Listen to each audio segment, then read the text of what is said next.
Oh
सारासार विचार करा उठा उठे,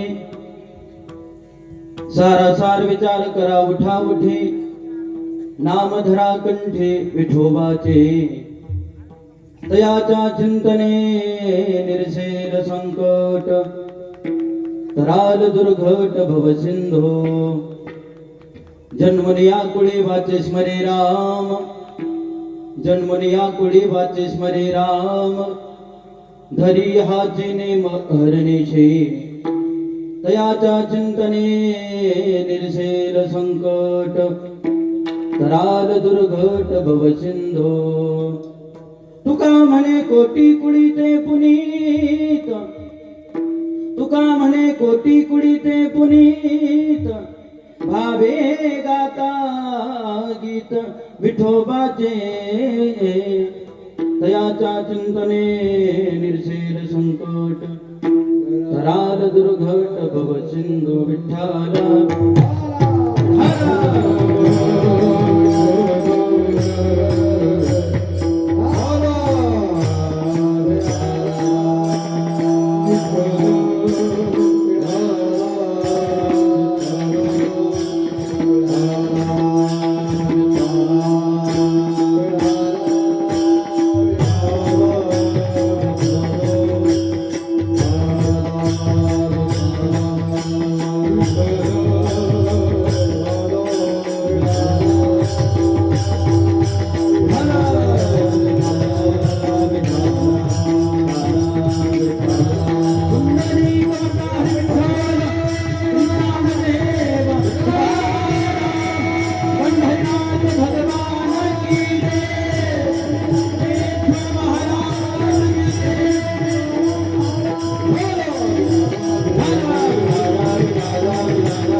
महायोगपीठे तटे भीमरथ्यं वरं पुण्डरीकाय दातुं मुनीन्द्रैः समागत्य तिष्ठन्तमानन्दकन्दं परब्रह्मलिङ्गं भजे पाण्डुरङ्गा करू प्रार्थना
पांडुरंगा करू प्रथम नमन दुसरे चरण संताची त्यांच्या कृपादाने कथेचा विस्तारो बाबाजी सद्गुरु दास तुका मंगल भवन मंगल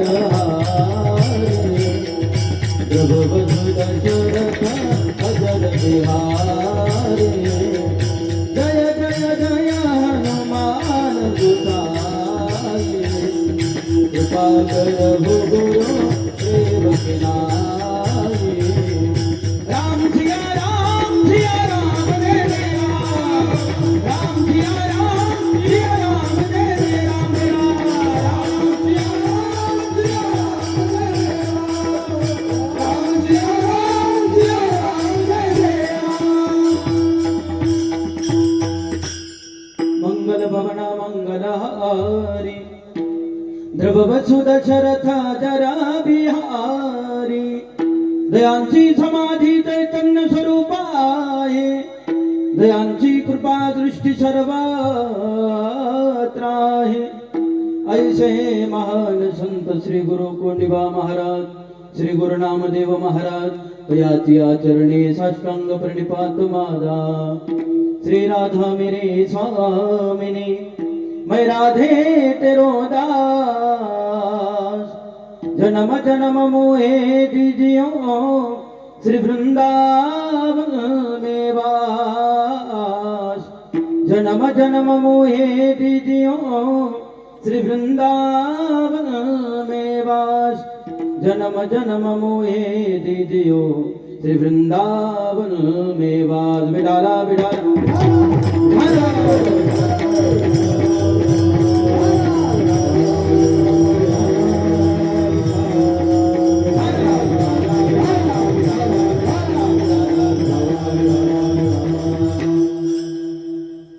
सारासार विचार करा उठा उठे सारासार विचार करा उठा उठे नाम धरा कंठे विठोबाचे तयाच्या चिंतने निर्सेर संकट तराल दुर्घट भव सिंधू प्रस्तुत प्राप्त प्रसंगी प्राप्त स्थळी कीर्तन रूपी चिंतना करता सेवेकरता निवडलेला अखिल कोटी ब्रह्मांड नायक चालक मालक भगवान श्री पंढरीश पांडुरंग परमात्मा लढीवाळ भगवत भक्त ज्ञानेश प्रिय साधू जगद्गुरु तुकोबर यांचा 4 चरणाचा जवळपास सर्वांच्या पाठातील आणि परिचयाचा असणारा सुंदर असा उपदेश प्रकरणातील सेवेकरता निवडलेला अभंग आहे आजचा अभंग नामपर प्रकरणामध्ये सुद्धा मोडला जातो आणि आजच्या सेवेकरता निवडलेला अभंग उपदेशपर प्रकरणामध्ये सुद्धा मोडला जाणारा अभंग आहे चालत असणारा हा अखंड हरिनाम सप्ताह श्री राम कथा ज्ञान यज्ञ 16 आणि या सप्ताहातील आजची ही 4थ्या क्रमांकाची सेवा गुरुवर्य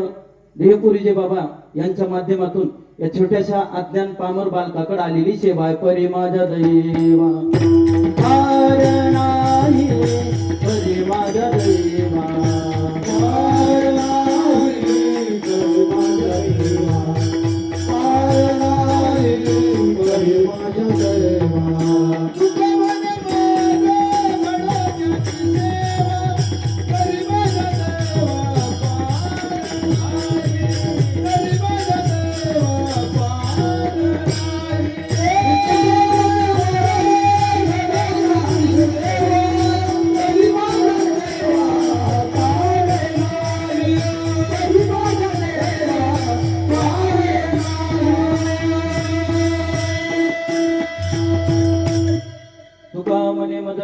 त्यांची सेवा आणि परी माझ्या दैवा पार नाही आदरणीय बाबांजींच्या वतीनं माझ्याकडे आलेली ही 4थ्या क्रमांकाची कीर्तन रूपी सेवा आहे कीर्तनाला उपस्थित दोन्ही मृदंगाचार्य असतील सर्व गायक मंडळी असतील आता काही जणांचं मला नाव माहित आहे काही जणांचं नाव जरा मला माहित नाही म्हणून उपस्थित सर्व गायक मंडळी असतील सर्व टाळकरी वर्ग असेल साऊंड सिस्टीम सुद्धा आमच्या दादांचे आमचे कल्लाडीकर दादा एकदा त्यांच्यासाठी जोरदार टाळ्या वाजवा मला सुंदर अशी या ठिकाणी साऊंड सिस्टीम आहे त्यांना सुद्धा कोटी कोटी धन्यवाद उपस्थित पुरुष वर्ग असेल सर्व महिला वर्ग असेल सर्वांना कोटी कोटी धन्यवाद आपल्या कीर्तनाची मर्यादा वेळ आहे 9 ते 11 पर्यंत आपल्याला ही कीर्तन रूपी सेवा पार पाडायची आता 11 पर्यंत टाळकऱ्यांना अजिबात झोपायचं नाही आणि 11 पर्यंत खाली बसल्यानं अजिबात झोपायचं एवढं ध्यानामध्ये ठेवा हे आपण ग्रामीण भागामध्ये राहणारी माणसं आहोत. एक लक्ष द्या, तुम्हाला सूर्यफुलाचं झाड माहित आहे का? ते सूर्यफुलाचं झाड जसं दिवस मावळत आले की आपली मान खाली टाकून देते, तसं काही लोक महाराजांना कंबर बांधली सांगायला सुरुवात केलं की त्या धाटासारखं माना खाली टाकून देते. इथं बसाव का घरला जाऊ, इथं बसाव का घरला जाऊ. 11 पर्यंत आपल्याला कीर्तन करायचं आहे. सर्वांनी त्या ठिकाणी श्रवण करा. विठाला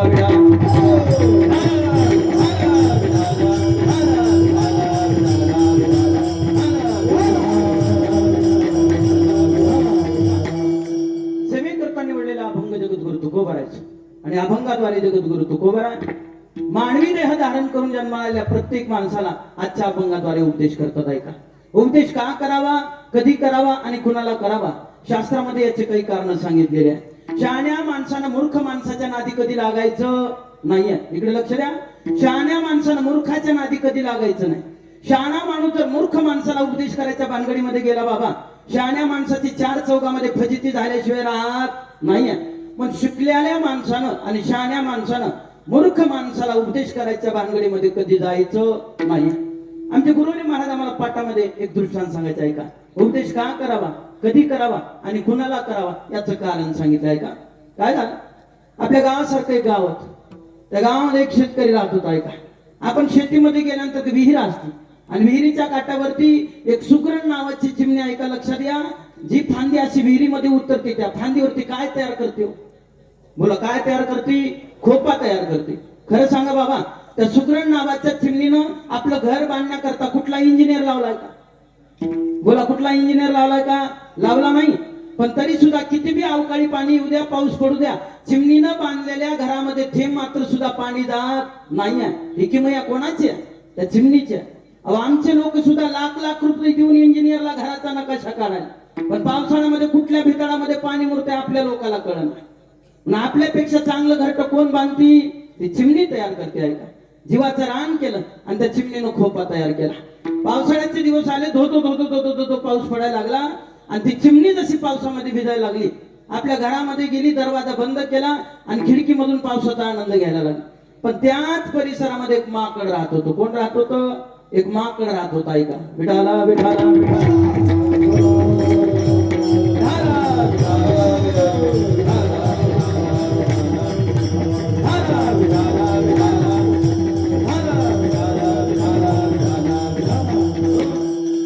त्याच परिसरामध्ये एक माकड राहत होतं. इकडे लक्ष द्या, माकडाची जात कधी सुद्धा एका जागेवर गुणानं बसत नाही. ह्याच्या पत्रावर उड्या मार, त्याच्या पत्रावर उड्या, ह्याच्या 4 शेंगा खा, ह्याची भाकर उचल, ही माकडाची जात. माकड कधी गुणानं एका जागेवर बसत नाही. अवकाळी पाणी पडायला लागलं आणि त्याच गावामध्ये एक माकड राहत होतं. माकड उड्या मारीत मारीत मारीत नेमकं त्याच झाडावर येऊन बसलं. ज्या झाडावर कोण राहत होती? ती चिमणी राहत होती. ऐका, माकड बिचारा पाण्यामध्ये भिजलं बाबा, त्या फांदीवरती येऊन बसलं आणि थंडीमध्ये असं कुडकुड कुडकुड कापायला लागलं. आता मला सांगा, माकड बिचारा पावसामध्ये भिजलाय, आपलं थंडीनं कुडकुड कापाले, चिमणीनं माकडाच्या नादी लागाव का? बोला, चिमणीनं माकडाच्या नादी लागाव का? होय, कसं आहे बरं? मी त्या चिमणीचं सांगालो का खाली बसलेल्या चिमण्याचं असलंच आहे? त्या चिमण्याचं गाण खाली बसलेल्या चिमण्याचं काय सध्या सारखं झालंय. ऐका, चिमणीनं जाणून बुजून कधी माकडाच्या नादी लागायचं नाहीये महाराज. चिमणीनं पावसामध्ये भिजलेलं माकड बघितलं. आता ऐका, आणि एक चिमणी माकडाला उपदेश करायच्या भानगडीमध्ये गेली. ती चिमणी म्हणायला लागली, हे माकडा, माझ्यासारखं एखादी घर जर तयार केलं असतं तर आज तुला पावसामध्ये भिजायची बारी आली नसती. कोण कोणाला उपदेश करायला? चिमणी कोणाला उपदेश करायला? माकडाला उपदेश करायला लागली.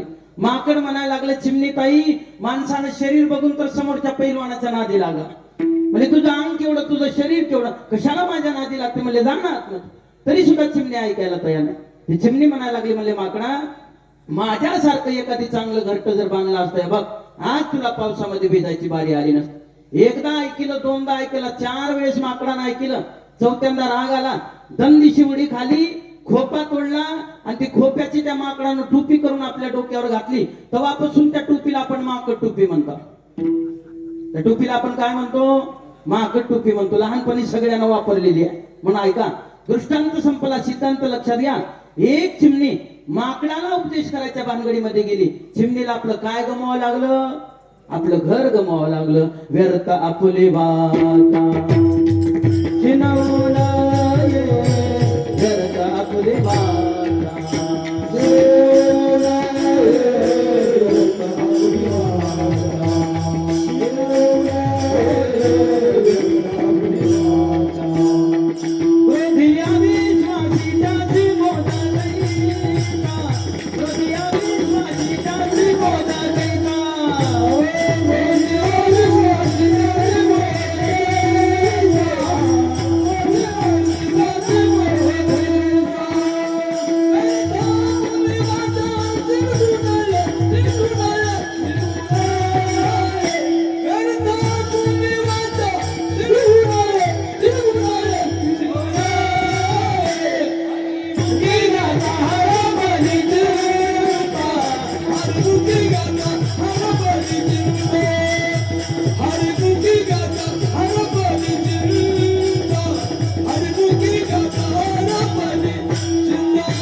बोधी अविश्वासी त्यासी बोध कैचा आणि व्यर्थ आपली वाचा शिनू नये. म्हणून चांगल्या माणसानं मूर्ख माणसाला उपदेश करायच्या भानगडीमध्ये कधी पडायचं नाही का. उपदेश करणाऱ्या माणसाजवळ नंबर 1 ज्ञान असलं पाहिजे, नंबर 2 पात्रता असली पाहिजे, आणि नंबर 3 तळमळ असली पाहिजे. ऐका, माणूस सुद्धा व्यवहारामध्ये माणसाला उपदेश करतो. माणसाजवळ कदाचित ज्ञान असेल, माणसाजवळ कदाचित पात्रता असेल, पण माणसाजवळ माणसाविषयी तळमळ असेलच की नाही सांगता येणार नाही. ऐका, साधून सुद्धा, देव सुद्धा उपदेश करतो. ऐका, देवाजवळ कदाचित ज्ञान आहे, देवाजवळ कदाचित पात्रता आहे, पण देवाजवळ सुद्धा तळमळ असेलच की नाही सांगता येणार नाही. माझा भगवान परमात्मा म्हणत असतो, अर्जुना, जो कोणी माझं भजन कीर्तन करल मी त्याच लोकांचा उद्धार करतो, बाकीच्या लोकांचा मी उद्धार करत नाही. कारण का, भक्ता राखे पायापाशी आणि दुर्जनाची संवारी. भक्ताला भगवान परमात्मा पायाजवळ धरते आणि दुर्जनाचा काय करते, नकळत काटा काढून टाकते. ऐका, देवाला एकतर खानदानी चांगलंच लागते बाबा, नाहीतर देवाला एकतर खानदानी वाईटच लागते. देवाला एकतर खानदानी सज्जनच माणूस लागते, नाहीतर देवाला एकतर खानदानी दुर्जनच माणूस लागतं. ऐका, माझ्या सकट या मंडपामध्ये बसली किती लोक सज्जन आहेत, हात वरी करा. किती लोक सज्जन आहेत, एक सुद्धा. माझ्या सकट किती लोक दुर्जन आहेत, हात वरी करा. आपण सज्जन बी नाही आणि आपण बोला दुर्जन बी नाही. आपण धड चांगले बी नाही माय आणि आपण धड वाईट बी नाही. तुम्ही म्हणसाल महाराज आमच्या लोकांचं जाऊ द्या, दिवसाला 3-3 कीर्तन करून आमच्या गावात 4थं कीर्तन करायला आला आणि सज्जन म्हटल्यानंतर तुम्ही का हात वर करणार. आमच्या बी टोळीमध्ये लई सज्जन आहेत वाटायला तुम्हाला. इथं 10 ठरले, पुढच्यानं 15 दिले. इथं ताप यायला म्हणायचं 15 कडे पळतात महाराज. कपाळाला गंध लावला, गळ्यामध्ये माळ घातली म्हणून कोणी सज्जन होत नाहीये. ऐका, देवाला एकतर खानदानी सज्जनच लागतंय, नाहीतर एकतर देवाला खानदानी दुर्जनच माणूस लागतंय. ऐका, देवाजवळ कदाचित ज्ञान असेल, देवाजवळ कदाचित पात्रता असेल, पण देवाजवळ सुद्धा तळमळ असेल सांगता येणार नाहीये. तिसरा पुरावा घ्या. नंबर 1, साधू जवळ ज्ञान आहे. शोधोनिया आले संत आणि हिताहित जगाचे. 750 वर्षापूर्वी आमच्या साधू संतांनी अंदाज लावला. ऐका, पुढे चालून घोर कलियुग येणार आहे आणि या कलियुगामधल्या लोकांचं हित कशामध्ये आहे, हित कशामध्ये आहे, चांगलं कशामध्ये आहे, वाईट कशामध्ये आहे. 750 वर्षापूर्वी आमच्या साधू संतांना अंदाज लावला. एवढं साधू जवळ नंबर 1 ज्ञान आहे. नंबर 2, साधू जवळ पात्रता आहे. माझ्या साधूची पात्रता किती मोठा आहे का. निर्जीव असणारी भिंत माझ्या ज्ञानोबारांनी चालवली. बोला, ही पात्रता कोणाची आहे? ही पात्रता साधूची आहे. मला निर्भूत असणाऱ्या रेड्याच्या मुखामधून माझ्या ज्ञानोबारांनी वेद बोलवला. ही पात्रता कोणाची आहे? ही पात्रता एका साधूची आहे. नंबर 2, साधू जवळ पात्रता आहे. आणि नंबर 3, साधू जवळ तळमळ आहे. मग खाली बसली लोक म्हणतील, महाराज आमच्या अंगामध्ये तळमळ नाही का. ऐका, साधूच्या तळमळीमध्ये आणि आपल्या तळमळीमध्ये फरक आहे. किती बुडत हे जवान ना देखावे डोळा.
आपल्या तळमळीमध्ये फरक आहे. बुडत हे जन न देखवे डोळा आणि येतो कळवळा म्हणून या. हा समाज अधोगतीच्या मार्गाने जायला लागला, हा समाज धर्म करायला लागला, हा समाज पाप कर्म करायला लागला. कोणाला दुःख वाटते?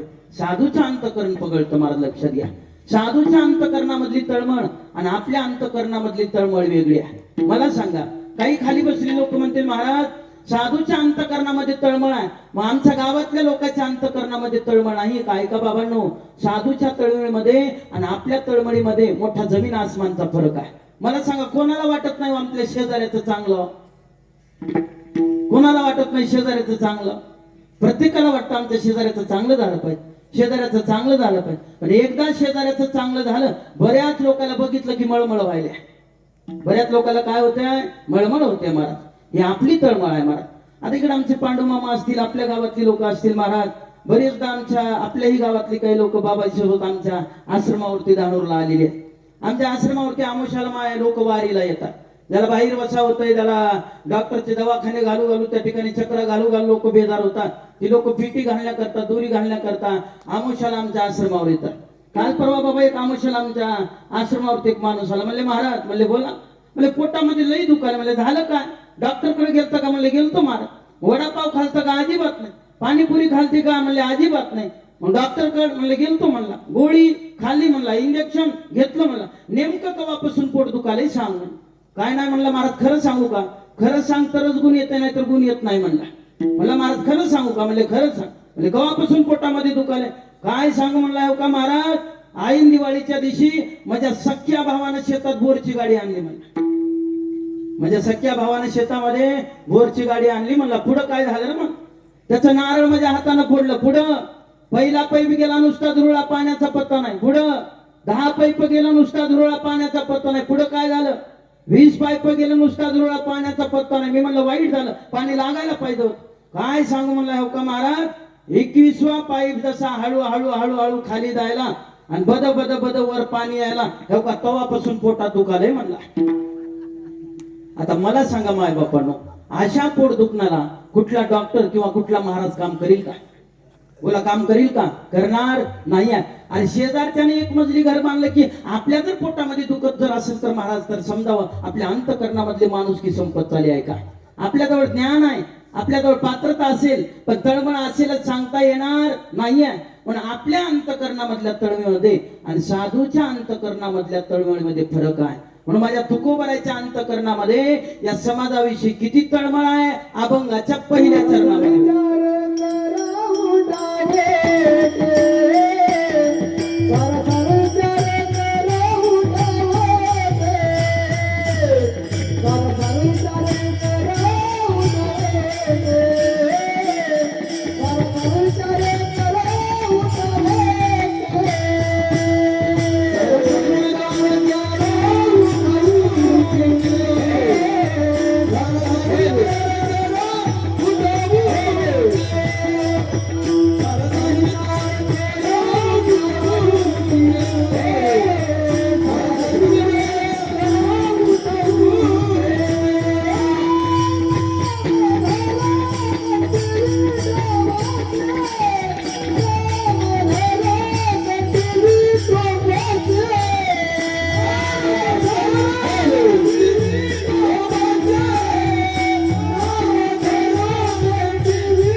आपल्या अंतकरणामधले तळमळ आजच्या अभंगाच्या पहिल्या चरणामध्ये व्यक्त करतात. काय म्हणतात महाराज?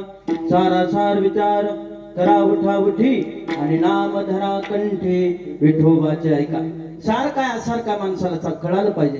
चांगलं काय वाईट काय माणसाला कळालं पाहिजे. धर्म काय अधर्म काय माणसाला कळालं पाहिजे. आणि पाप काय पुण्य काय माणसाला कळालं पाहिजे. ऐका राजा, विचार करण्याची बुद्धी देवाने फक्त माणसालाच दिली. विचार करण्याची बुद्धी देवाने जनावराला दिली नाहीये. पशु काय पाप पुण्य जाणीती आणि उत्तम मध्यम भोग भोगीती. जनावराला चांगलं काय वाईट काय कळत नाही. जनावराला पाप काय पुण्य काय कळत नाही. जनावराला धर्म काय अधर्म काय कळत नाही. पण उलट माणसाचा विचार करा. माणसाला धर्म काय अधर्म काय कळतो. माणसाला पाप काय पुण्य काय कळतं महाराज. माणसाला चांगलं काय वाईट काय कळतं बाबा. माणसाला चांगलं काय वाईट काय कळतं. पण तरी सुद्धा बऱ्याच लोकांना काय खाल्लं पाहिजे आणि काय पिल्लं पाहिजे आणखीन अक्कल आली नाहीये महाराज. नाही का, विचार करण्याची बुद्धी देवाने फक्त माणसाला दिली. विचार करण्याची बुद्धी जर देवाने जनावराला जर दिली असती, 9 ते 11 गावामध्ये कीर्तन आहे, कीर्तन ऐकायला या म्हणून कार्यकर्त्याला माईक मध्ये सांगायची गरज पडली नसती. आपल्या अगोदर गावातली जनावर कीर्तन ऐकण्याकरता मंडपामध्ये आली असती. म्हणून आभार माना की विचार करण्याची बुद्धी देवाने फक्त आणि फक्त माणसाला दिलेली आहे. पण माणूस म्हणून जीवन जगत असताना एकदाच विचार करा, पण चांगला विचार करावा का वाईट विचार करावा. बोला, कुठला विचार केला पाहिजे. एकदाच विचार करा पण चांगला विचार करा, आयुष्यामध्ये बदल झाला पाहिजे. एकदाच विचार करा पण चांगला विचार करा, आयुष्यामध्ये परिवर्तन झालं पाहिजे. महाराज एक लक्षात घ्या, आपल्या गावामध्ये रामकथा चालू आहे, आपण उदाहरण ऐकलं असेल. या जगामध्ये हाय लेवलचा पापी होऊन गेला, त्या पाप्याचं नाव होतं वाल्या कोळी. त्या पाप्याचं नाव काय होतं बाबा, वाल्या कोळी होतं. म्हणतात बघा, वाल्या कोळ्याने एवढं पाप केलं होतं, एवढं पाप केलं होतं. एक माणूस मारला की मौरी एवढा खडा उचलायचा आणि कशात टाकायचं, कशामध्ये टाकायचं, रानामध्ये टाकायचं. त्या वाल्या कोळ्यानं किती रान भरली होती, किती भरली होती, 7 रान भरली होती. खरं सांगा, रामायण काढून वाचिला का उगा आमच्या सारखे 7 म्हणालेत म्हणून 7 म्हणाला काय की म्हणा, कोणाला वाचायचा टाइम आहे मला. एक लक्षात, एक रांजण किती मोठं होतं माहिती आहे का. आमचे गुरुजी विनोदानं सांगायचे, एका रांजणामध्ये 12 बैलाच्या जोड्या फिरत होते म्हणजे. त्या वाल्या कोळ्यानं असं 7 रान भरले होते. ऐका, वाल्या कोळी काय असा साधा सुद्धा नव्हता महाराज. हा, बिगर माळकड्याकडे महाराज असं फिरकून सुद्धा बघत नव्हतं, कोणाचा काटा काढीत होत. 9 ते 11चं माझं पेटवळच मध्ये कीर्तन आहे. 11ला कीर्तन झालं, नारळ दक्षिणा मिळाला आणि महाराज गाडीमध्ये बसला. पेटवडच्या बाहेर हायवेला गाडी लागली की तिथंच वाटत त्याचा काटा काढायचं, दक्षिणा घेऊन घरला पळून जायचं. एवढा हाय लेवलचा पापी कोण होऊन गेला, वाल्या कोळी. पण ऐका, एक दिवस जंगलामधून जात होता, समोरून नारदजी आले. महाराज नारदजीला बघितलं, हातामध्ये कुऱ्हाड होती आणि नारदजीला मारण्याकरता अंगावरती धावून गेला. महाराज नारदजीनं सांगितलं, मला ए वाल्या कोळी ऐक. म्हणले काय, आतापर्यंत ज्या प्रपंचाकरता, ज्या संसाराकरता, ज्या लेकरा बाळा करता एवढ्या लोकांना मारलं, एवढं पाप केलं, एकदा घरी जा आणि तुझ्या बायकोला विचार, केलेल्या पापामध्ये तुझा वाटा आहे का. म्हणजे ठीक आहे, म्हणजे माझी जबान आहे, तू येईपर्यंत मी इथून कुठं सुद्धा हलणार नाहीये. वाल्या कोळ्यानं आपल्या हातामधली बाबा कुऱ्हाड टाकून दिली. जुना काळ होता, वाल्या कोळ्याची बायको माय उतरंड्या साफसफाई करत होती. तुम्हाला उतरंड्या माहित आहेत का, दगडाच्या असतात का पितळाच्या असतात, कशाच्या असतात. आता पितळाच्या निघाल्यात का, कशाच्या असतात माय, खापराच्या असतात. तुम्ही म्हणताल महाराज आम्हाला माहित नाही का. आताच्या काळातल्या नवीन पोरीला विचारा बरं, उतरंड्या सांगता येईल माय, सांगता येईल का, सांगता येणार नाही. आता जात राहिलं का, बोला जात राहिलं का, जात राहिलं नाही. जात निघून गेलं. पण ऐका, जात राहिलं नाही, निघून गेलं, पण जात एकटं गेलं नाही, माझ्या माया मावल्याच्या मनगटामधलं ताकद घेऊन गेला. जात्यानं काय घेऊन गेलं, तुमच्या मनगटामधलं ताकद जाताना घेऊन गेलं. मला असू द्या, जुन्या काळातल्या वस्तू आता राहिल्या नाहीये. जुना काळ होता आणि वाल्या कोळ्याची बायको उतरण्या साफसफाई करत होती. आता ऐका, वाल्या कोळ्याची बायको उतरण्या साफसफाई करत असताना महाराज त्याच्या हाताला इचू चावला. काय चावला, विचू चावला. आता इचू चावल्यावर किती गुदगुल्या होता ते चावणाऱ्याला विचारा. वाल्या कोळ्याच्या बायकोला असा इचू चावला, अशी थै थै जागेवरती नाचायला लागली. मला तेवढ्याच बरोबर वाल्या कोळ्याला म्हणले, सांग. म्हणले काय माल, ज्या प्रपंचा करता, ज्या लेकरा बाळा करता एवढ्या लोकांना मारलं, एवढं पाप केलं, त्या पापामध्ये तुझा वाटा आहे काय. वाल्या कोळ्याची बायको हुशार होती. वाल्या कोळ्याची बायको म्हणले, मालक मी तुमच्या प्रश्नाचं उत्तर देते, पण अगोदर तुम्ही माझ्या प्रश्नाचं उत्तर द्या. म्हणले काय, आता 5 मिनिटाखाली माझ्या हाताला काय चावला. म्हणले इच्छू चावला. एवढा त्रास व्हायला लागला मालक, एवढा त्रास व्हायला लागला, माझ्या हाताला झालेला त्रास तुम्ही वाटून घेताल काय. काय म्हणली, माझ्या हाताला झालेला त्रास तुम्ही वाटून घेताल काय. वाल्या कोळी म्हणायला लागला तुझ्या डोक्यावर परिणाम झाल्या का गोळ्या संपल्या, चल म्हणला नांदेडला दाखवून आणतो. झालं काय नेमकं? म्हणजे इथू चावला कोणाला? म्हणले तुला. त्रास होतोय कोणाला? म्हणले तुला. तुला झालेला त्रास मी वाटून घेऊ शकत नाहीये. आता वाल्या कोळ्याची बायको हुशार होते, म्हणले मालक माणसं मारली कुण? वाल्या कोळी म्हणला मी. पाप केलं कुण? वाल्या कोळी म्हणला मी. आणि केलेलं पाप भोगावं लागल कोणाला? वाल्या कोळी म्हणला मला. जसं माझ्या हाताला झालेला त्रास तुम्ही वाटून घेऊ शकत नाही, तसं तुम्ही केलेलं पाप आम्ही वाटून घेऊ शकणार नाही. केले कर्म झाले तेची भोगाले. केले कर्म झाले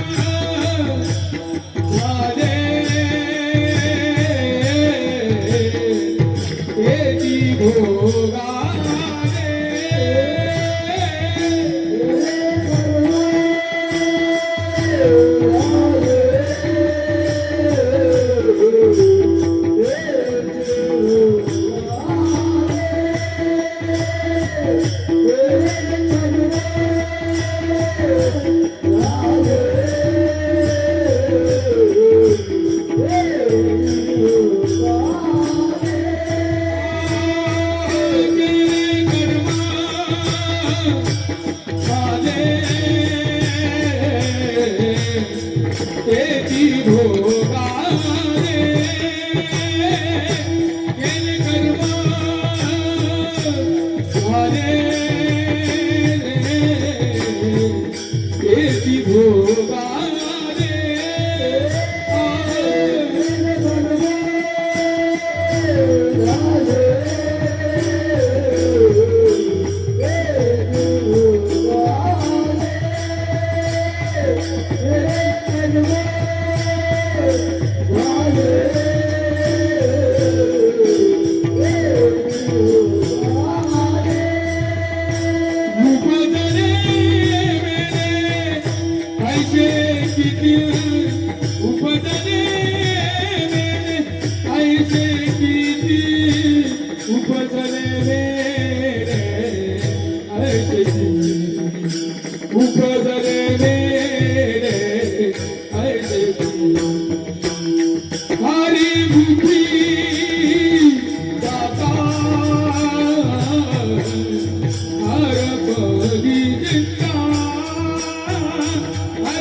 केले कर्म झाले तेचे भोगाले आणि उपजले मेले ऐसे किती. ऐका, आपण केलेलं कर्म आपल्याच एकट्याला भोगावं लागतं, आपल्या घरातली लोक भोगत नाहीयेत.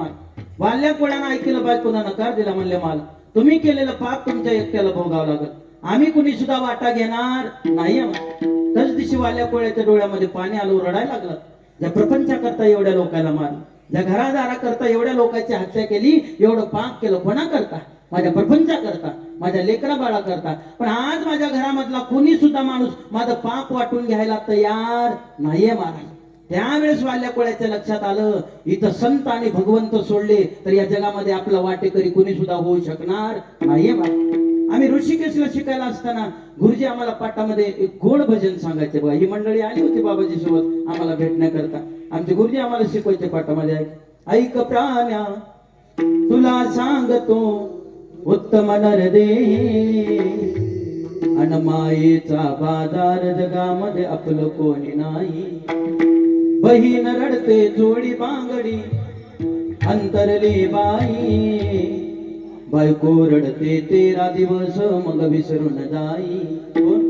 बायको रडते 13 दिवस मग विसरून जाई. मेल्यानंतर काय होतं तुमचं आमचं? 3 दगडाची किती 3 दगडाची चूल करोनी पाणी ठेवलेलं वलाई. कशा करता? अरे या मड्याला नाहू घातलं कोठे भिजलं कोठे नाही. या मड्याला नाहू घातलं कोठे भिजलं कोठे नाही.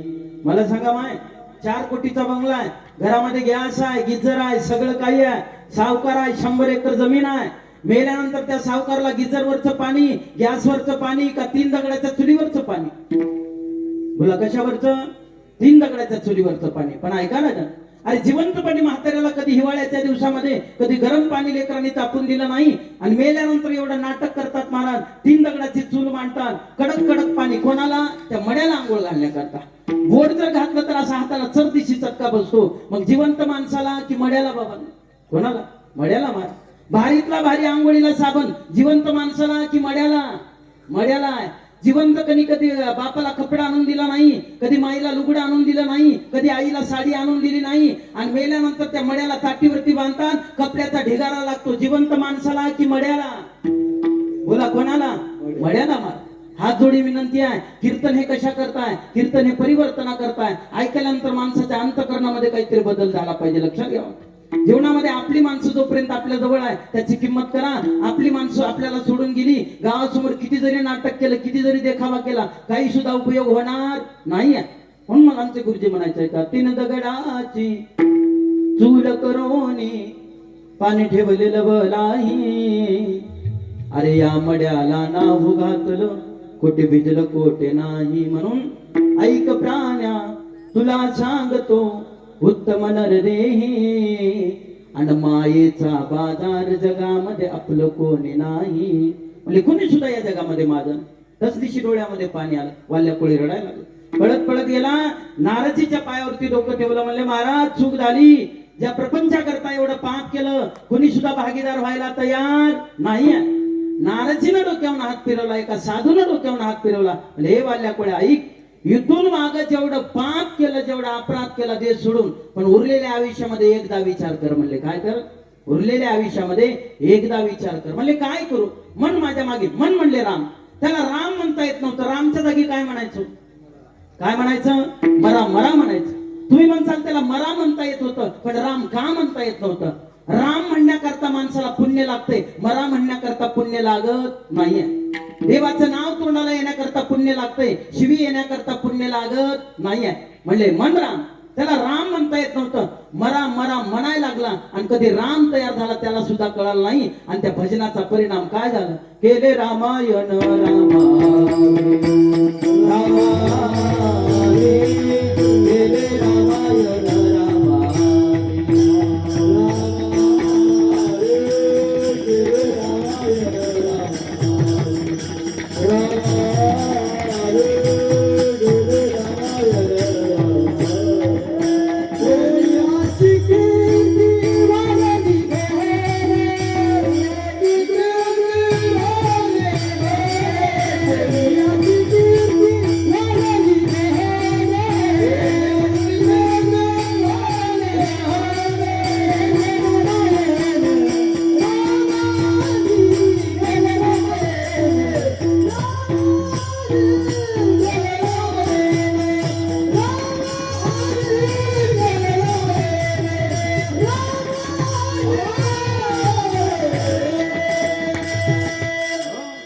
देवाच्या भजनाचा परिणाम कोळियाची कीर्ती वाढली गहन.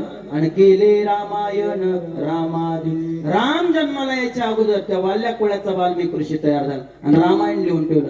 त्या वाल्या कोळ्यानं जसं रामायणामध्ये लिहून ठेवलं, कोणाला वागावं लागलं? कोणाला वागावं लागलं? त्या जगाच्या मालकाला राम प्रभूला वागावं लागलं. कशामुळं? फक्त आणि फक्त त्या वाल्या कोळ्यानं रामाचं भजन केलं. एकदाच विचार करा, वाल्या कोळ्यासारखा विचार करा आणि इथून उरलेल्या आयुष्यामध्ये इमानदारीनं त्या देवाचं भजन करा आणि वाल्मिक ऋषी होण्याचा प्रयत्न करा. एकदाच विचार करा, पण वाल्या कोळ्यासारखा विचार करा. वाईट विचार करून काही सुद्धा जीवनामध्ये मिळणार नाही. विठाला विठाला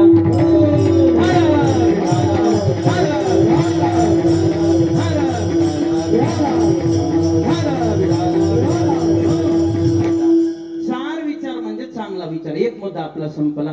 दुसरा विचार काय कुठला सांगितला? आसार विचार. आसार विचार कशाला म्हणतात? वाईट विचार.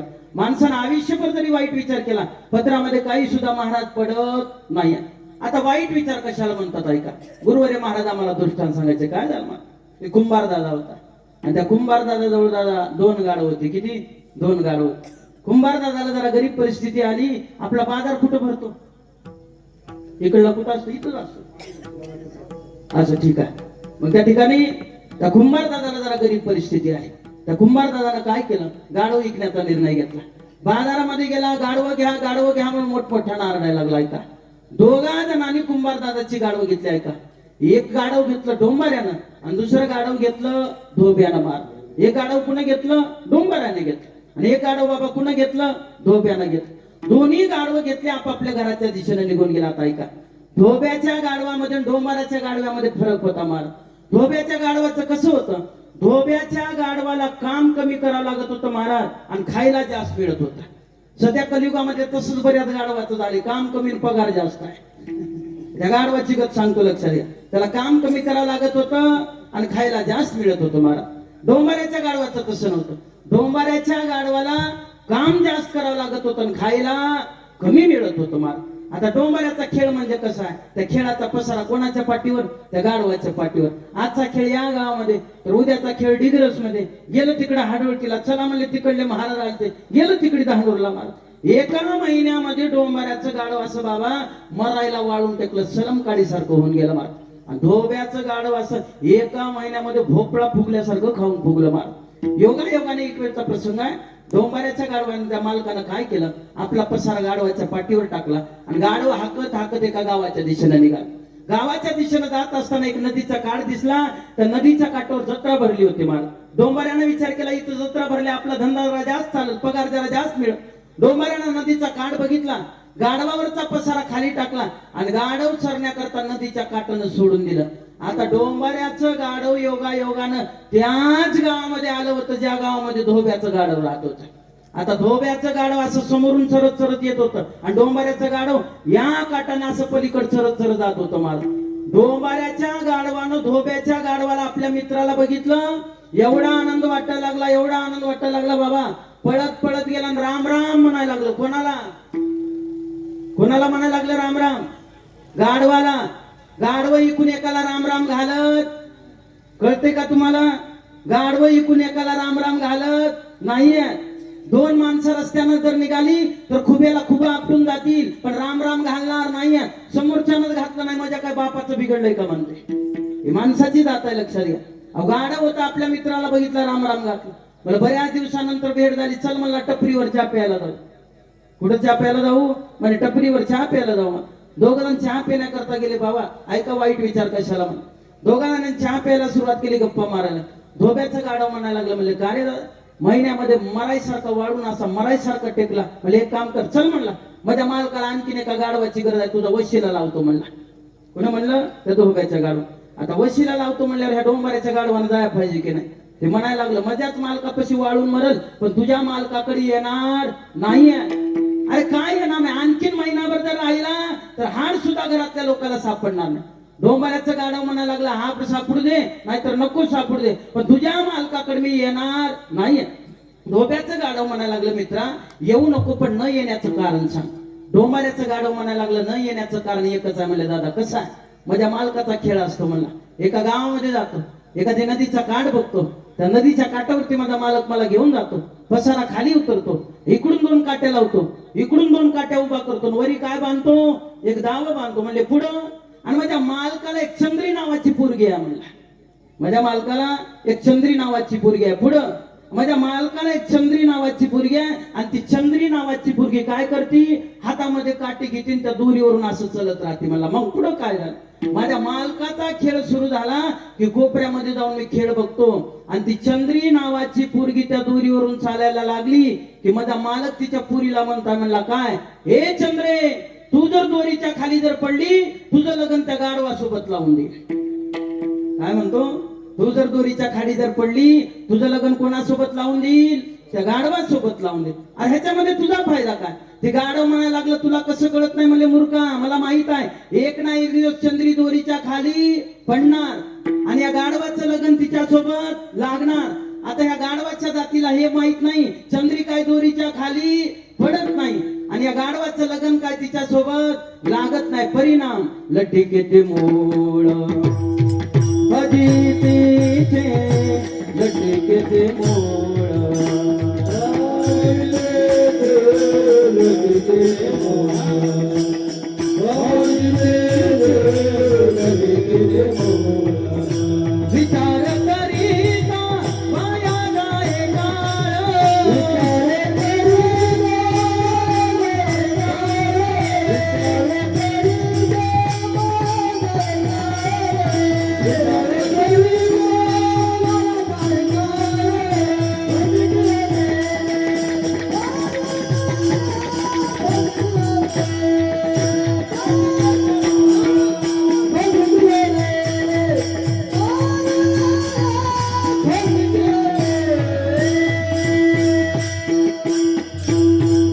विचार करीता माया जाए वाया जाय काळ आणि लटिकेचे मूळ फजितीचे.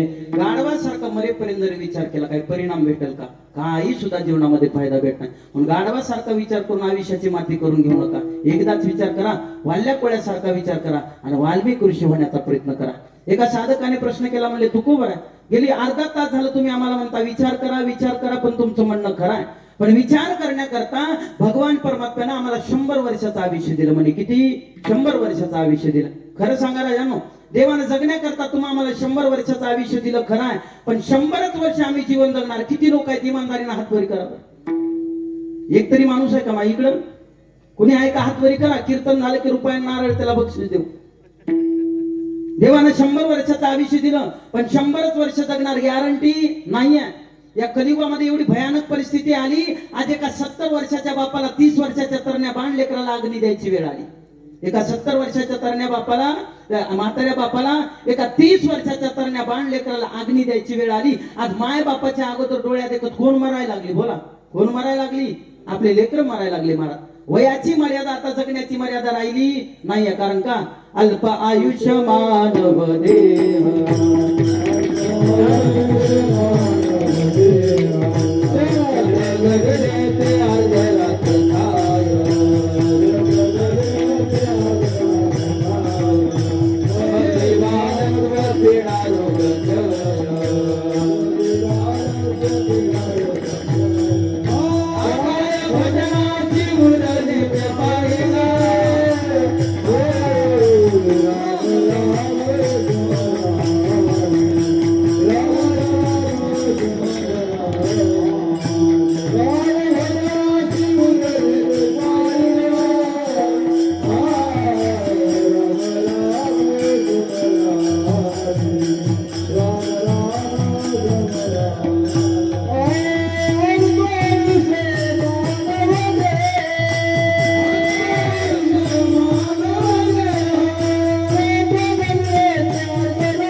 आयुष्याचं मोजमाप. 100 वर्षाचं आयुष्य दिलं आपल्याला, पण ह्याचं गणित करा, किती आपल्या जवळ शिल्लक राहत.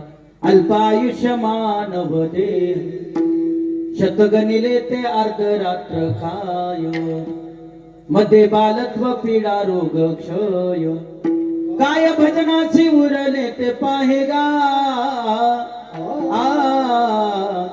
राम राम स्मरामी राम राम स्मरामी. आता 100 वर्षामधला आयुष्याचं मोजमाप करा. माझ्यापेक्षा तुम्ही ऐकणारे लोक हुशार.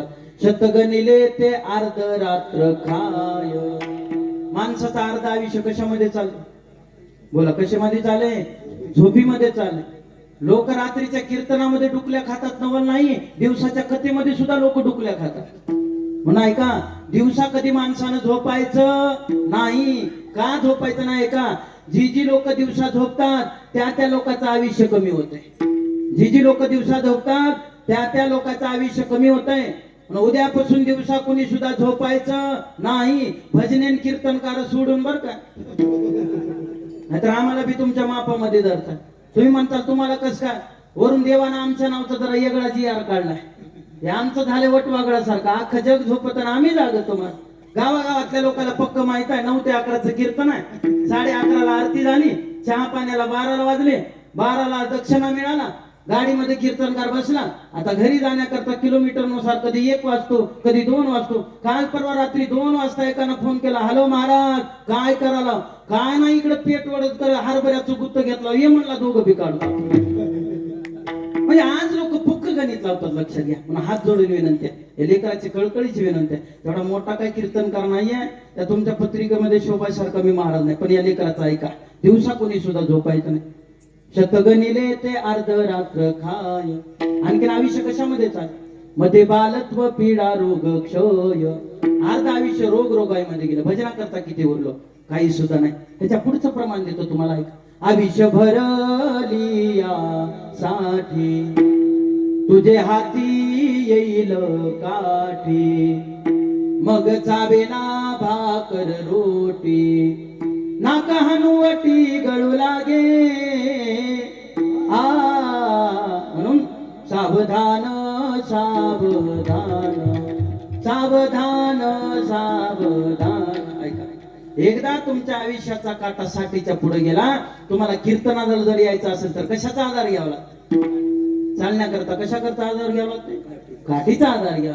जेवायला बसलं तर दात शिल्लक राहत नाहीत बाबा. दात सुद्धा साथ देत नाहीये. जेवायला बसण्याच्या अगोदर अर्धा तास अगोदर पाण्यामध्ये नाही तर दुधामध्ये भाकर भिजवावं लागते, नंतर खावं लागते. कधी? साठीच्या नंतर. एकदा का तुमच्या वयाचा काटा साठीच्या पुढे गेला, ऐका, तुमच्याच घरातले लेकर बाळ तुम्हा आम्हाला म्हणतात आमच्या म्हातारीला आता काही सुधरत. हे कोण म्हणतात? ही गावातली लोक म्हणत नाही.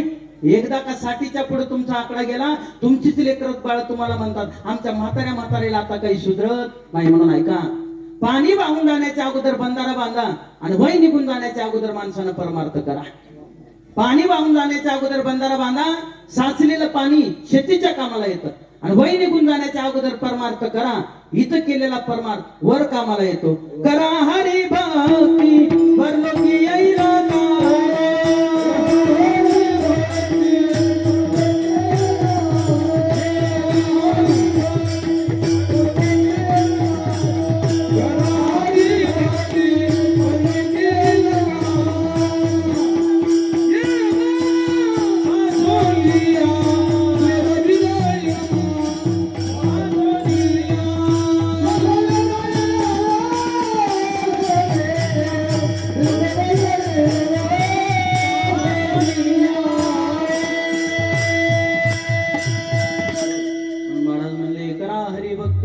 परलोकील कामा आणि सोडविल यमा पासुनिया. इथं वाजवलेली टाळी वर कामाला येते. इथं केलेलं भजन वर कामाला येतं. कुठं? यमराजाच्या दरबारात. हिसाब पडेल जमा सरकारी, येईल यमाजीची स्वारी. जीवाजी धरोनी कारभारी आणि देतील मार. वर गेल्यानंतर यमराजाचा मार जर चुकवायचा असेल तर इथं काय करा? सारासार विचार करा, उठा उठी आणि उरलेल्या आयुष्यामध्ये काय करा? नाम धरा कंठे विठोबाचे.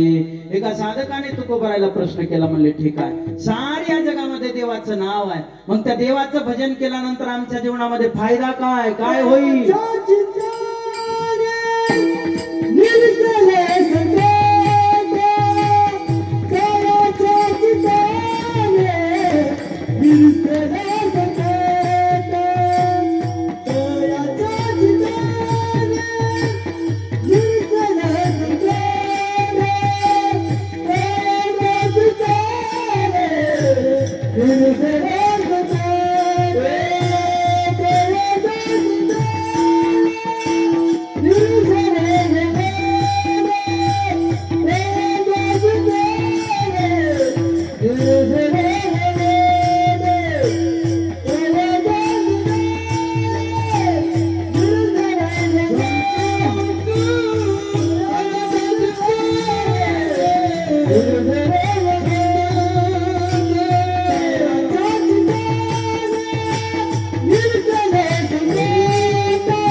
भगवान परमात्म्याच्या भजनाचा एकच फायदा म्हणजे का जीवनामध्ये किती बी मोठं संकट येऊ द्या, त्या संकटामध्ये इमानदारीनं माझ्या भगवान परमात्माचा दावा करा.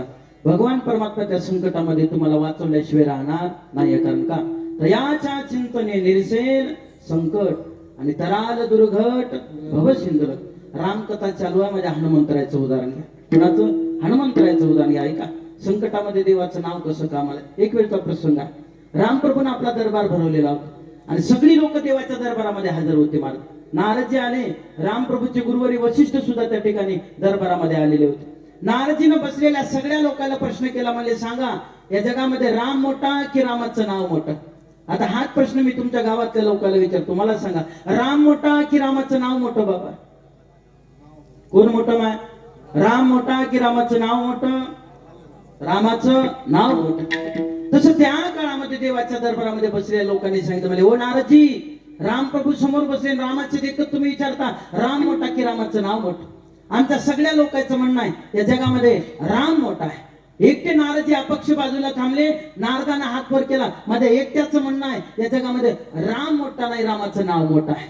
बाकीच्या लोकांनी सांगितलं उगा कंबर बांधून सांगायला म्हणून काय बी सांगू नका, आम्हाला पुराव्यानिशी सिद्ध करून दाखवा. म्हणले ठीक आहे. 5 मिनिटाकरता देवाचा दरबार सुटला.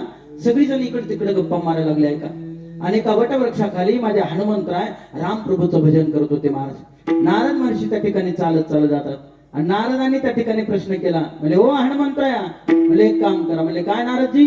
5 मिनिटानंतर देवाचा दरबार भरल. पुढं त्या दरबारामध्ये गेल्यानंतर सगळ्याला राम राम घालायचा, पण एकट्या वशिष्ठाला राम राम घालायचा नाहीये. म्हणजे ठीक आहे, जसं तुम्ही सांगता तसं करू. म्हणजे ठीक आहे. 5 मिनिटानंतर देवाचा दरबार भरला. सगळी जण आपापल्या आसनावरती बसली. महाराज नारदजीनं काय केलं महाराज, वशिष्ठाच्या बाजूला आपली खुर्ची टाकली. आता हनुमंतराय आणि हनुमंतरायाने नारदजीनं सांगितल्याप्रमाणे सगळ्याला राम राम घातला, पण एक त्या वशिष्ठाला राम राम घातला नाहीये महाराज. आता नारदजीनं गुणानं बसव की नाही. नारदजी म्हणायला लागले, म्हणजे ओ वशिष्ठ मुनी, म्हणजे बोला नारद. अहो त्या हनुमंतरायानं, त्या रामाच्या सेवकानं सगळ्या लोकांना राम राम घातला, पण एकट्या तुमच्या राम राम घातला नाही, एकट्या तुम्हाला राम राम घातला नाही. एवढ्या लोकांनी तुमचा अपमान केला म्हणे. वशिष्ठाला राग आला. मग वशिष्ठ मुनी ताडकून उठले, राम प्रभू जवळ गेले. म्हणजे ओ रामा, म्हणजे बोला गुरुदेव. अरे तुझ्या सेवकानं, त्या हनुमंतरायानं सगळ्याला राम राम घातला, पण तुझ्या गुरुला राम राम घातला नाही. म्हणजे सांगा त्या हनुमंतरायाला काय शिक्षा देऊ? म्हणजे मृत्यूदंडाची शिक्षा द्या. जगाच्या मालकानं शपथ घेतली, म्हणजे गुरुदेव उद्या सकाळ होईपर्यंत हनुमंतराय तुम्हाला जिवंत दिसणार नाही. महाराज जगाच्या मालकानं प्रतिज्ञा घेतली. हनुमंतरायाला बातमी कळाली आणि हनुमंतराय एका झाडाखाली आले आणि माझ्या राम प्रभूचं त्या ठिकाणी स्मरण करतात. श्रीराम जय जय राम, श्रीराम जय जय राम, श्रीराम जय जय राम, श्रीराम जय जय राम, श्रीराम जय जय राम, श्रीराम जय जय राम. हनुमंतरायाला बातमी कळाली. नारदजी म्हणायला लागले, म्हणले ओ हनुमंतराया, म्हणले जय हरी, काय चाल? हनुमंतराय म्हणले, महाराज बरं चाललं होतं, काय गरज होती काढी टाकायची? म्हणजे झालं का? माझ्या मालकानं शपथ घेतल्या. म्हणले काय? उद्या सकाळ होईपर्यंत हनुमंतराय तुम्हाला जिवंत दिसणार नाही. हनुमंतरायाला नारदजीने सांगितले, म्हणले ओ हनुमंतराया, नारदजी जोपर्यंत जिवंत आहे तुमच्या केसाला सुद्धा धक्का लागू देणार नाही. ही जिम्मेदारी कोणाची आहे? या नारदाची आहे. म्हणजे एक काम करा. म्हणले काय? पहाटे 4 वाजता उठा, शरयू नदीच्या काठावरती जा, आकाशाकडे तोंड करा, कोणाचं भजन करा? त्या रामाचं भजन करा. म्हणले ठीक आहे, पुढची जिम्मेदारी माझी. पहाटे 4 वाजता माय बापांना हनुमंतराय उठले, शरयू नदीच्या काठावरती आले महाराज, आकाशाकडे तोंड केलं आणि कोणाचं भजन करायला लागले? राम प्रभूचं भजन करायला लागले महाराज. सकाळी सकाळी रामप्रभू जागे झाले. कुठं आहे तो हनुमंतराय? ज्या हनुमंतरायानं माझ्या गुरुचा अपमान केला, मी त्याला सोडणार नाही. बातमी कळाली, हनुमंतराय शरयू नदीच्या काठावरती भजन करतात महाराज. रामप्रभूला राग आला. रामप्रभू चालत चालत शरयू नदीच्या काठावरती आले. हनुमंतरायाला बघितलं, भात्यामधून बाण काढला आणि रागाच्या भरामध्ये, हनुमंतराया तुम्ही माझ्या गुरुचा अपमान केला, मी तुम्हाला सोडणार नाही. भात्यामधून बाण काढला आणि हनुमंतरायाला मारण्याकरता जगाच्या मालकानं बाण सोडला. आता ऐका, हनुमंतरायाच्या मुखामध्ये कोणाचं भजन होतं? कोणाचं भजन होतं? त्या जगाच्या मालकाचं, त्या रामप्रभूचं भजन होतं. ऐका, देवाच्या नावामध्ये किती ताकद आहे. हनुमंतरायानं भात्यामधून बाण काढला, त्या रामप्रभूनं बाण काढला आणि हनुमंतरायाला मारण्याकरता सोडला. जसा रामप्रभूनं भात्यामधून बाण काढला, हनुमंतरायाला मारण्याकरता सोडला. हनुमंतरायाच्या दिशेनं तो बाण गेला, लागला नाही. त्या बाणानं गर गर गर गर 3 प्रदक्षिणा खाल्ल्या आणि हनुमंतरायाच्या पायाजवळ बाण पडला. कुठं पडला? तो बाण हनुमंतरायाच्या पायाजवळ जाऊन पडला. दुसरा बाण काढला, मारण्याचा प्रयत्न केला. अरे त्या बाणानं सुद्धा जावावं, 3 प्रदक्षिणा माझ्या हनुमंतरायाला घालाव्या आणि बाण कुठं पडावं? हनुमंतरायाच्या पायाजवळ पडावं महाराज. हनुमंतराय बाणामध्ये झाकले गेले, पण तरी सुद्धा हनुमंतरायाच्या केसाला सुद्धा धक्का लागला नाहीये महाराज. रामप्रभू थक्क झाले. रामप्रभून आपलं धनुष्य ठेवलं आणि महाद्वारामध्ये आपल्या राजवाड्यामध्ये चालत येतात महाराज. दुसऱ्या दिवशी नारदानं दरबार भरवला आणि दुसऱ्या दिवशी सगळ्या लोकांना प्रश्न केला. आता सुद्धा तोच माझा प्रश्न आहे. आता सांगा, या जगामध्ये राम मोठा की रामाचं नाव मोठं? आता 100% लोकांनी हात वर केला. नारदजी आमची चूक झाली, या जगामध्ये राम मोठा नाही, रामाचं नाव मोठं आहे. का रामाचं नाव मोठं आहे? अहो जगाचा मालक राम प्रभू माझ्या हनुमंतरायाला मारण्याकरता गेले, पण केसाला सुद्धा धक्का लागला नाहीये महाराज. कशाचा परिणाम? मुखामध्ये कोणाचं भजन होतं?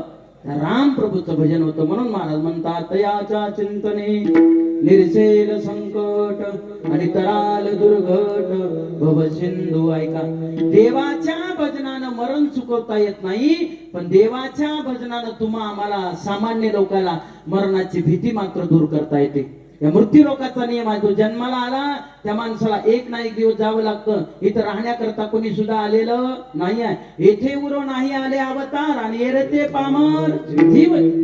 आपल्या घरातलं उदाहरण घ्या. आजा मेला, पंजा मेला, बाप मसना गेला आणि देखत देखत नातू पंतू तोही तैसा. तुमच्या आमच्या घरातल्या लोकांना 6 लोकांना मारावला. मी यादी सांगतो, तुम्ही मोजमाप करा. नंबर 1, आजा किती झाले? पंजा, बाप, नातू, पंतू किती झाले? आणि साबे कोण? तुम्ही मोजणारे राहणार का? मोजणाऱ्या सकट या 6 लोकांना जावं लागतं. ह्याच्या पुढची यादी सांगू का तुम्हाला? ऐका. तुम्ही आम्ही जाऊ मागे कोणी ना राही.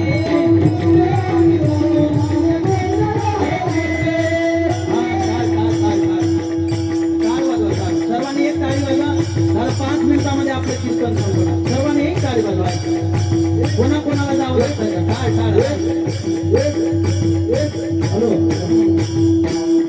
तुम्ही आम्ही जाऊ मागे कोणी ना राहती. शकुनाई जावा दादा शकुनाई जावा. हे शकुनाई जावा दादा शकुनाई जावा.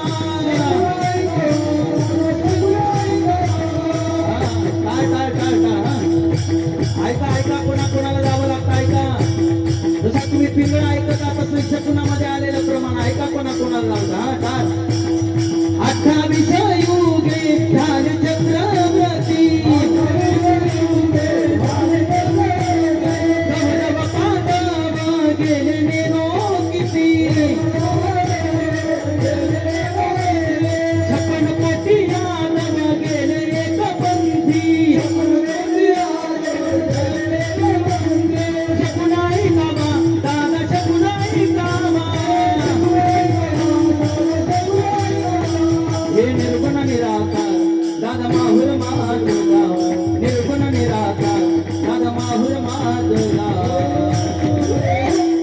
शकुन सांगवया आणि यमाई माझं नाव. शकुन सांगवया आणि यमाई माझं नाव.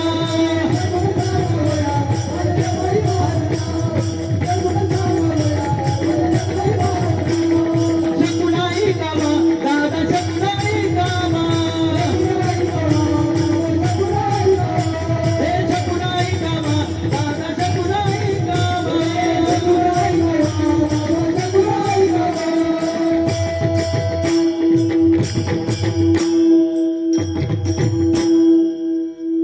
हे शकुनामध्ये आलेलं प्रमाण आहे. निर्गुण निराकार दादा माहुर माझगा. तुम्ही ती पिंगळा ऐकलाय का? ते पिंगळा ऐकलं की हे जरी नाही. हे पिंगळा ऐकण्याकरता तुम्हाला 80,000 द्यावं लागते. किती द्यावं लागते फीस? 80,000 द्यावं लागते. ती झाला पिंगळा, ही झालं शकून. मी बरं म्हणलो का वाईट म्हणलो? कसं म्हणलो? बरं वाटलं का वाईट वाटलं? बरं वाटलं आहे की नाही? आम्हालाच 10-5 वाढून दिल्यानं जमणार का म्हणा. एक लक्षात दे. निर्गुण निराकार दादा माहुर माझगा. शकुन सांगा भया आले यमाई माझना. 28 युगे झाले चक्रवर्ती. कोण गेलं? कौरव पांडव गेले नेनो किती. 56 कोटी यादव गेले कपंथी. इथं एवढे लोक गेले. मग इथं आऊ थांबणारे माणसं किती दिवस वाचणार आहे? मग तुम्ही आम्ही जाऊ मागे कोणी न राहती. म्हणून महाराज म्हणतात ऐका.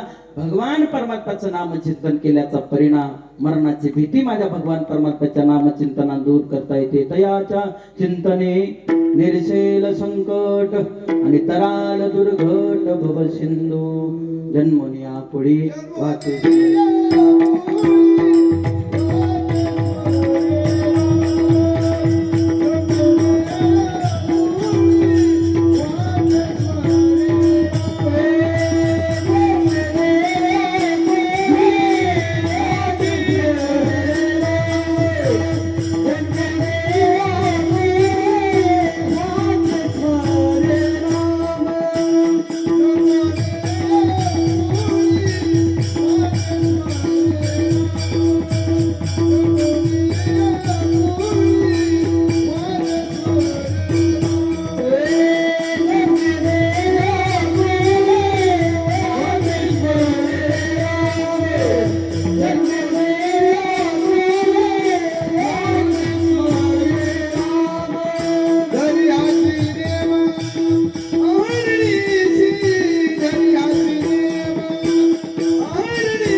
महाराज म्हणले देवाचं भजन करण्याकरता कुठल्या जातीची कुठल्या कुळाची आड घातली नाही. जन्मोनी या कुळी वाचे स्मरे राम अंधरी हाचे नेम अहर्निशी.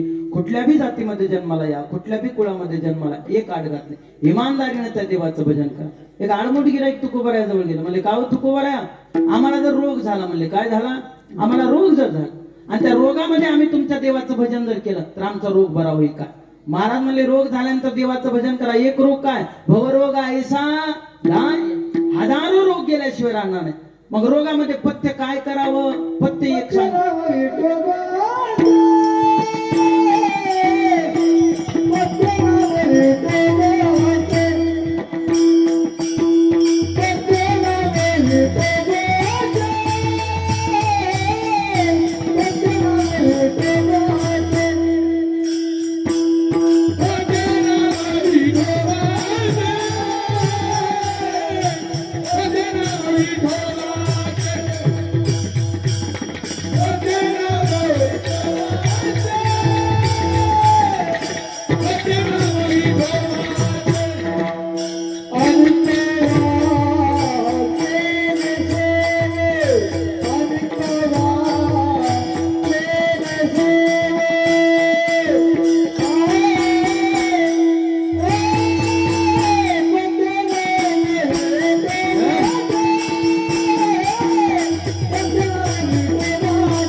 रोगामध्ये पथ्य काय सांगितलं, पथ्य नाम विठो.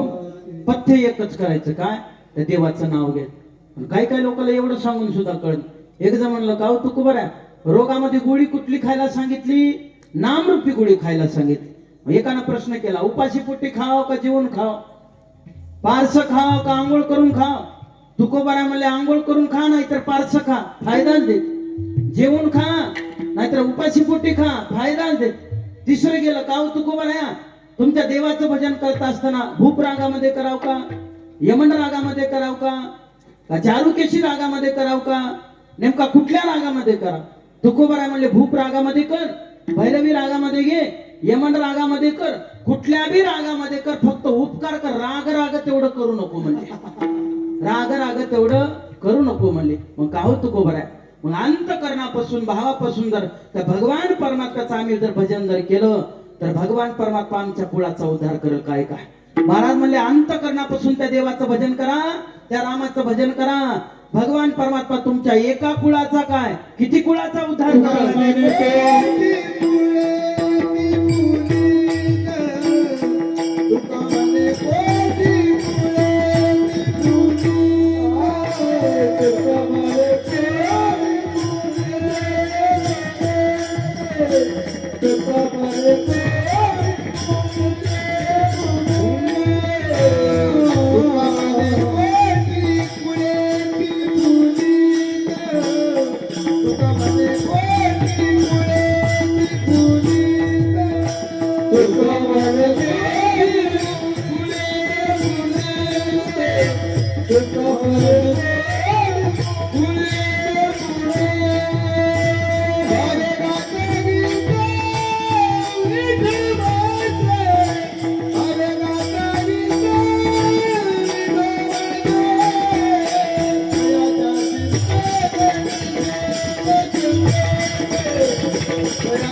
सिंधू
हलके मिले सुर मेरा तुम्हारा, मिले सुर मेरा तुम्हारा, सुर बने हमारा।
महाराज म्हणले कुठल्याही जातीमध्ये जन्माला या, कुठल्याही कुळामध्ये जन्माला या, इमानदारीने देवाचं भजन करा. भगवान परमात्मा तुमच्या किती कुळाचा उद्धार करत. तुका म्हणे कोटी कुळी ते पुनीत अन भावे गाता गीत विठोबाचे. अड घातली भावे गाता गीत विठोबाचे. महाराज नेहमी म्हणत असतात आपले देवपुरी बाबा, देवाला काही लागत नाही, देवाला काय लागतो? भाव लागतो. भाव का भूखा हो मैं, भाव ही बस सार है और प्रेम से अर्पण करो तो पुष्प भी स्वीकार है. भगवान परमात्म्याला फक्त भाव लागतो. तुका म्हणे कोटी कुळी ते पुनीत भावे गाता गीत विठोबाचे. दयाच्या चिंतने निर्शेल संकट कराल दुर्घट भव सिंधू. ज्ञानेश्वर बाबले ज्ञानराज बाबले तुकाराम. ज्ञानेश्वर बाबले ज्ञानराज बाबले तुकाराम. ज्ञानेश्वर बाबले ज्ञानराज बाबले तुकाराम. तुकाराम तुकाराम तुकाराम तुकाराम. हे तुकाराम तुकाराम तुकाराम तुकाराम. हे तुकाराम तुकाराम तुकाराम.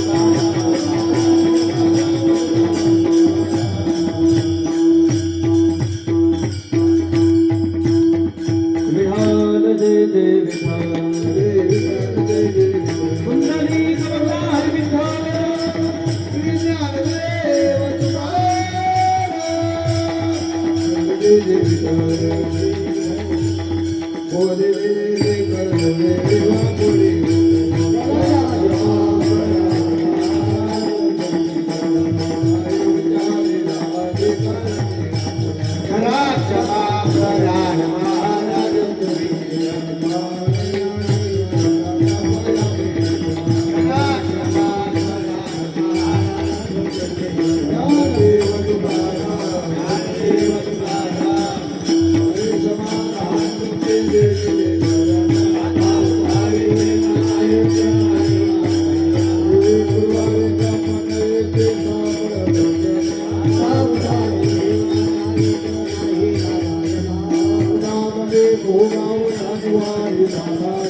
माझी आशी सर्वजणी तुला समग्र वार करी वारी तुमच्या अंतरी सर्वकाळ अखंड निर्माता करोड मंडळीचा वार करी वारी तुमच्या विस्तार तुका मागे चार मंडळीचा वार करी वारी तुमच्या मागणी पदता आहे देशातील पाय भगवाया तुका म्हणे आता उदार होई